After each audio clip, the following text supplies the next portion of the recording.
വധക്കേസിലെ മുഖ്യപ്രതി അലുവ അതുൽ പോലീസിന്റെ മുന്നിൽ നിന്ന് രക്ഷപ്പെട്ടു. ആലുവയിലെ വാഹന പരിശോധനയ്ക്കിടെയായിരുന്നു സംഭവം. പ്രതി സഞ്ചരിച്ച കാർ പോലീസ് തടഞ്ഞപ്പോൾ കാർ ഉപേക്ഷിച്ച് ഇയാൾ ഓടി രക്ഷപ്പെടുകയായിരുന്നു.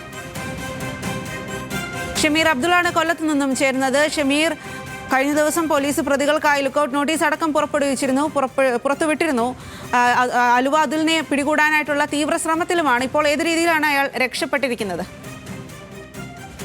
ഇയാളെ കേന്ദ്രീകരിച്ച് കഴിഞ്ഞ ദിവസങ്ങളിലൊക്കെ തന്നെ പോലീസിന്റെ അന്വേഷണം വ്യാപിപ്പിച്ചിരുന്നു. ഈ കേസിലെ പ്രധാന കണ്ണിയാണ്, ഇതിലെ പ്രധാന ആസൂത്രകൻ കൂടിയാണ് ഇയാൾ എറണാകുളം ഭാഗത്തുണ്ട് എന്ന വിവരത്തിന്റെ അടിസ്ഥാനത്തിൽ രാവിലെ മുതൽ തന്നെ ഇയാൾ നിരീക്ഷണത്തിലായിരുന്നു. തുടർന്ന് ഇയാൾ സഞ്ചരിച്ചിരുന്ന വാഹനം പിന്തുടരുകയായിരുന്നു. ആലുവ ഇടത്തല ഭാഗത്ത് വെച്ച് ഈ വാഹനം പിന്തുടർന്ന് തടഞ്ഞു നിർത്തിയെങ്കിലും ഇയാൾ ഈ വാഹനത്തിൽ നിന്നും ഓടി രക്ഷപ്പെടുകയായിരുന്നു. ഈ സംഭവ സമയം ഇയാളുടെ ഭാര്യയും കുഞ്ഞും ഈ വാഹനത്തിൽ ഉണ്ടായിരുന്നു എന്നാണ് കരുനാഗപ്പള്ളി പോലീസ് പറയുന്നത്. ഭാര്യയും കുഞ്ഞിനെയും ഉപേക്ഷിച്ചാണ് അലുവ അതുൽ അവിടെ നിന്നും രക്ഷപ്പെട്ടത്. എന്തായാലും എറണാകുളം നഗരം മുഴുവൻ ഇപ്പോൾ ഇയാൾക്കായി പരിശോധന നടത്തുകയാണ് എന്നാണ് ഇപ്പോൾ പോലീസ് പറയുന്നത്. എന്തായാലും ആലുവ ഇടത്തല ഭാഗത്തു നിന്നാണ് ഈ മുഖ്യപ്രതി രക്ഷപ്പെട്ടത്. സ്വാതി.